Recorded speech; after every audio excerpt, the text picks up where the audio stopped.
नमस्कार सभी पेंशन धारकों का स्वागत करते हैं एक बार फिर से हमारे इस YouTube चैनल पर। दोस्तों, इस वक्त की पेंशन धारकों के लिए बहुत ही महत्वपूर्ण और इम्पोर्टेंट खबरें लेकर हम सभी के लिए हाजिर हो चुके हैं। जी हाँ दोस्तों, पहली बड़ी खबर की बात करें तो EPS 95 पेंशन भोगियों के लिए आई गुड न्यूज। पेंशन की तारीख हुई आम सभी के लिए निश्चित। इसको लेकर दोस्तों नया सर्कुलर जो जारी हुआ है उसे आप देख सकते हैं। तो इस सर्कुलर के बारे में बात करेंगे और बताएंगे कि पेंशन की तारीख आप सभी के लिए कैसे फिक्स हुई है। EPS 95 पेंशन भोगियों के लिए कैसे गुड न्यूज आई है, इसके बारे में बात करेंगे। वहीं बात करेंगे सरकारी कर्मचारियों पर मुकदमा चलाने के मामले में सुप्रीम कोर्ट का बड़ा निर्णय सामने आया है। तो आखिरकार सुप्रीम कोर्ट ने क्या निर्णय दिया, इसके बारे में बात करेंगे और साथ ही बात करेंगे पुरानी पेंशन योजना की बहाली को लेकर। जी हाँ दोस्तों, OPS पेंशन बहाली पर कर्मचारी संघों की मांग, सरकार की बढ़ गई है टेंशन। देखिए कर्मचारियों की आखिरकार क्या योजना है OPS की मांग को लेकर, तो इसके बारे में बात करेंगे। वहीं दोस्तों पेंशन जारी रखने के लिए कब तक जमा करें लाइफ सर्टिफिकेट। जी हाँ दोस्तों, पेंशन जारी रखने के लिए आपको लाइफ सर्टिफिकेट कब तक जमा करना होगा, इसको लेकर अंतिम तारीख क्या है और इसके बारे में भी बात दोस्तों आज की इस वीडियो के अंदर करेंगे। साथ ही साथ दोस्तों आप सभी के लिए बात करने वाले हैं केंद्रीय कर्मचारी और पेंशनर्स को मिली बड़ी राहत, बढ़ गया महंगाई भत्ता और महंगाई राहत। तो आखिरकार कितना और कैसे आपका महंगाई भत्ता और महंगाई राहत बढ़ी है, इसके बारे में बात करेंगे। साथ ही बात करेंगे EPS 95 न्यूनतम पेंशन 7,500 रुपए, लाख टके का सवाल, क्या इंडिया गठबंधन मांग करेगा स्वीकार। इसको लेकर दोस्तों नई रिपोर्ट, ताजा रिपोर्ट सामने आई है, तो इसके बारे में बात करेंगे कि इंडिया गठबंधन आखिरकार 7,500 रुपए की मांग को लेकर पेंशन धारकों के साथ किस तरीके से आएगा और दोस्तों सरकार से क्या बातचीत होने वाली है, इसको लेकर भी आज की इस वीडियो के अंदर संपूर्ण रूप से जानकारी आप सभी को दी जाएगी। इसलिए हम सभी से निवेदन करते हैं कि दोस्तों आज की इस वीडियो को आप लाइक कर दें और साथ ही दोस्तों एंड तक इस वीडियो को आप जरूर देखिएगा। तो चलिए बिना किसी देरी के वीडियो के अंदर संपूर्ण खबरों को विस्तार से जान लेते हैं। देखिए दोस्तों, सबसे पहले और बड़ी खबर की बात करें तो EPS 95 पेंशन भोगियों के लिए आई गुड न्यूज। पेंशन की तारीख हुई निश्चित। जी हाँ दोस्तों, पेंशन की तारीख जो है वो निश्चित हो चुकी है। कर्मचारी पेंशन योजना के पेंशन भोगियों के लिए खुशखबरी है, क्योंकि अब पेंशन महीने की आखिरी कार्य दिवस को या उससे पहले उनके बैंक खाते में जमा की जाएगी। लंबे समय से पेंशन भोगियों को नियमित तिथि पर पेंशन का भुगतान नहीं किया जा रहा था, जिसके कारण EPS पेंशन भोगियों को मुश्किलों का सामना करना पड़ रहा था। इसे देखते हुए EPFO ने यहाँ पर जो है आप सभी के लिए नया सर्कुलर जारी किया गया है। जहाँ दोस्तों EPFO की ओर से जारी EPS पेंशन फंड सर्कुलर में कहा गया है कि पेंशन डिवीजन ने समीक्षा की है और RBI के निर्देशों के अनुसार ये निर्णय लिया गया है कि सभी फील्ड अधिकारी बैंकों को मासिक BRS भेज सकते हैं। यह भी ध्यान रखें कि पेंशन भोगी के खाते में पैसा समय से जमा हो। EPS पेंशन भोगियों की पेंशन का भुगतान महीने के आखिरी कार्य दिवस या फिर उससे पहले जमा किया जाएगा। EPFO की ओर से जारी सर्कुलर में यह भी कहा गया कि जो उपरोक्त निर्देशान ध्यान में रखते हुए नियमों का सख्ती से पालन किया जाना चाहिए। सभी कार्यालयों को यहाँ पर सलाह दी जाती है कि वे अपने अपने अधिकार क्षेत्र के तहत पेंशन वितरण करने वाले बैंकों को दिए गए निर्देश को सुनिश्चित करने के लिए आवश्यक दिशा निर्देश भी जारी करें। तो दोस्तों इसको लेकर आप सभी के लिए बड़ी खबर आई है। वहीं दोस्तों आप सभी के लिए बड़ी खबर पुरानी पेंशन की बहाली को लेकर निकलकर सामने आई है।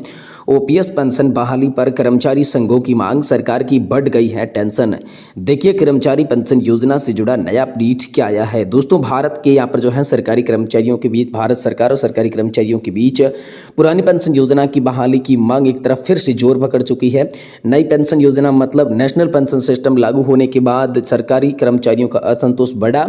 वे पुरानी पेंशन योजना की बहाली के लिए संगठित और सशक्त आंदोलन कर रहे हैं। पुरानी पेंशन योजना, जिसमें कर्मचारियों को रिटायरमेंट के बाद बिना किसी भेदभाव योगदान की पेंशन मिलती थी, को हटाने और नेशनल पेंशन सिस्टम को लाने के बाद कर्मचारी निर्णय के विरोध में है। ये विरोध हाल ही में अधिक बढ़ा है, खासकर जब कुछ राज्यों में पुरानी पेंशन योजना को फिर से लागू करने की दिशा में कदम उठाए गए। तो चलिए जानते हैं पुरानी पेंशन योजना पर कर्मचारी संघों की मांग क्या है और सरकार को इसमें कितनी टेंशन हो सकती है, इसके बारे में चलिए विस्तार से जानते हैं। तो सबसे पहले बात करते हैं OPS और NPS पेंशन पर सरकार के खिलाफ बढ़ रहा है विरोध। कई राज्य सरकारें जैसे कि राजस्थान, छत्तीसगढ़, झारखंड, पंजाब और हिमाचल प्रदेश ने हाल ही में पुरानी पेंशन योजना को बहाल किया। इससे उन सरकारी कर्मचारियों के बीच उम्मीद बढ़ी जो कि नेशनल पेंशन सिस्टम के तहत फंड्स का भविष्य को लेकर चिंतित है। इन राज्यों में कर्मचारियों को विकल्प दिया गया कि वे पुरानी पेंशन योजना या नेशनल पेंशन सिस्टम में से किसी एक का चयन कर सकते हैं। हालांकि इस बीच केंद्र सरकार ने स्पष्ट कर दिया कि वह नेशनल पेंशन सिस्टम को पूरी तरीके से समाप्त करने या फिर पुरानी पेंशन को राष्ट्रीय स्तर पर फिर से लागू करने की योजना में नहीं है। आप आपको बता दें कि सरकारी कर्मचारी संघों ने पुरानी पेंशन योजना की बहाली के लिए विस्तृत रणनीति तैयार की है। वे कानून उपायों पर विचार कर रहे हैं ताकि नेशनल पेंशन सिस्टम के तहत किए गए योगदान को वापस किया जा सके। हाल ही में पंजाब सरकार ने अपने कर्मचारियों को नेशनल पेंशन स्कीम योगदान को जनरल प्रोविडेंट फंड खाते में स्थानांतरित कराने की योजना बनाई है, जिससे कर्मचारियों को अधिक वित्तीय सुरक्षा मिल सकेगी। तो दोस्तों, केंद्र सरकार और राज्य सरकारों के बीच जो है तनाव बढ़ चुका है। पुरानी पेंशन योजना की बहाली के कारण राज्य सरकारों और केंद्र सरकार के बीच तनाव बढ़ गया है। केंद्र सरकार ने यह स्पष्ट किया है कि pension fund regulatory and development authority अधिनियम के तहत नेशनल पेंशन सिस्टम के तहत किए गए योगदान को वापस लेने का कोई प्रावधान नहीं है, जिससे राज्यों के लिए यह चुनौतीपूर्ण हो जाता है कि वे सरकारी कर्मचारियों के उनके योगदान की वापस कैसे सुनिश्चित वसूली करें। इस संदर्भ में दोस्तों, कई राज्य सरकारों और कर्मचारी संघ कानूनी सलाह ले रही हैं और कोर्ट का भी सहारा लेने की तैयारी कर रही हैं। पुरानी पेंशन योजना की बहाली की मांग एक बार फिर से बड़े आंदोलन का रूप ले लिया है, जिसमें सरकारी कर्मचारी अपनी पुरानी पेंशन व्यवस्था को पुनः लागू कराने के लिए संघर्ष कर रही हैं, जबकि कुछ राज्य सरकार ने इस दिशा में कदम उठाए गए हैं। वहीं केंद्र सरकार भी अभी भी एनपीएस पर ही कायम रही है। जी हाँ दोस्तों, केंद्र सरकार जो है एनपीएस की ओर है, लेकिन राज्य सरकारें जो हैं वो ओपीएस की ओर जाती हुई दिखाई दे रही हैं, जिसमें से ओपीएस में गए राज्य यहाँ पर जो है फंड के अंदर जमा पैसे को वापस मांग रहे हैं और कोर्ट का सहारा लेने की भी बात लगातार आप सभी के लिए सामने आ रही है। वहीं दोस्तों, पेंशन जारी रखने के लिए कब तक जमा करवाना होगा आप सभी को लाइफ सर्टिफिकेट, इसको लेकर दोस्तों अंतिम तारीख आप सभी के लिए क्या है, इस पर दोस्तों प्रभात खबर की ओर से बड़ा अपडेट निकल कर सामने आया है। सभी केंद्र सरकार के पेंशनर्स को अपनी पेंशन जारी रखने के लिए हर साल नवंबर महीने में जीवन प्रमाण पत्र यानी कि दोस्तों लाइफ सर्टिफिकेट जमा करवाना अनिवार्य है। हालांकि सरकार ने 80 वर्ष या उससे अधिक उम्र के वरिष्ठ नागरिकों को एक बड़ी राहत दी है। अब वे 1 नवंबर की बजाय 1 अक्टूबर से ही अपना वार्षिक जीवन प्रमाण पत्र जमा कर सकते हैं। ये निर्णय वरिष्ठ नागरिकों को अतिरिक्त समय देने के उद्देश्य से लिया गया है। सभी केंद्र सरकार के पेंशनर्स को अपनी पेंशन जारी रखने के लिए हर साल नवंबर महीने में जीवन प्रमाण पत्र जमा करवाना अनिवार्य है। हालांकि सरकार ने 80 वर्ष या इससे अधिक उम्र के वरिष्ठ नागरिकों के लिए बड़ी राहत दी है। वे 1 नवंबर की बजाय 1 अक्टूबर से ही अपना वार्षिक जीवन प्रमाण पत्र जमा कर सकता है। ये वरिष्ठ नागरिकों के उद्देश्य के लिए बनाया गया है। तो दोस्तों, डीएलसी यानी कि डिजिटल लाइफ सर्टिफिकेट एक बायोमेट्रिक आधारित आधार इनबिल्ड जीवन प्रमाण पत्र होता है। इसे पेंशनर्स के आधार कार्ड और बायोमेट्रिक डिटेल की मदद से तैयार किया जाता है। इसका उद्देश्य पेंशनर्स के प्रमाणित करना होता है ताकि उन्हें पेंशन मिल सके। तो दोस्तों, जो पेंशनर्स 80 वर्ष से कम उम्र के हैं उन्हें अपना जीवन प्रमाण पत्र 1 से 30 नवंबर के बीच जमा करवाना अनिवार्य है।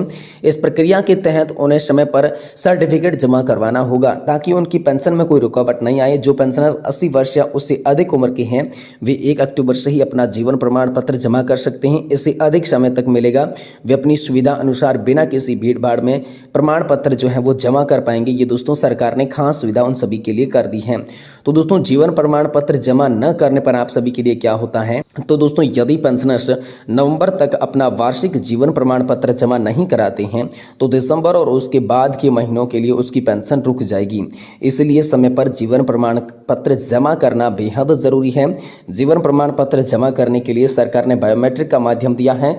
साथ ही दोस्तों, आप किसी भी पोस्ट ऑफिस डाकघर के अंदर भी जाकर अपना लाइफ सर्टिफिकेट जमा कर सकते हैं। यदि आप विकलांग हैं, चलने की स्थिति में नहीं हैं, तो दोस्तों आपका लाइफ सर्टिफिकेट घर से ही जमा कर दिया जा सकता है। डीएलसी की सुविधा से उमंग ऐप के माध्यम से भी दोस्तों आप जो है बैलेंस चेक करने के साथ साथ यहाँ पर जो है अपना लाइफ सर्टिफिकेट जमा कर सकते हैं।